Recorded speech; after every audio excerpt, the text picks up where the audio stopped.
Hello everyone, welcome to Sanmarga classes. Question number 13 from Mauryas and Kushanas. Who built Sudarshana Lake near Junagadh in Gujarat? So Gujarat in Junagadhನಲ್ಲಿ Sudarshan ಸರೋವರವನ್ನ ನಿರ್ಮಿಸಿದವರು ಯಾರು ಅಂತ ಕೇಳಿದ್ದಾರೆ ಮಕ್ಕಳೇ. Okay, the answer is Chandragupta Maurya's governor. Chandragupta ಮೌರ್ಯನ governor ರಾಜ್ಯಪಾಲನಾದಂತಹ Pushyagupta built the Sudarshana Lake near Junagadh in Gujarat in the 3rd century. Okay, 3ನೇ ಶತಮಾನದ ಸುಮಾರು ಕಾಲದಲ್ಲಿ ಚಂದ್ರಗುಪ್ತ ಮೌರ್ಯನ ಗವರ್ನರ್ ಆದಂತಹ ಪುಷ್ಯಗುಪ್ತನು ಸುದರ್ಶನ ಸರೋವರವನ್ನ ಜುನಾಗಢದಲ್ಲಿ ನಿರ್ಮಾಣ ಮಾಡ್ತಾನೆ ಮಕ್ಕಳು. ಓಕೆ,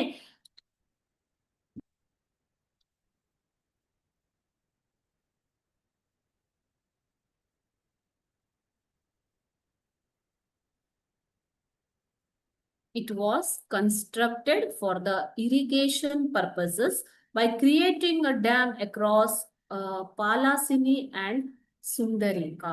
So Palasini ಮತ್ತು ಸುಂದರಿಕಾ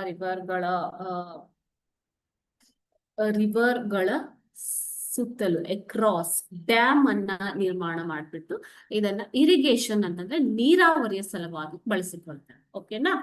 ಥ್ಯಾಂಕ್ ಯು.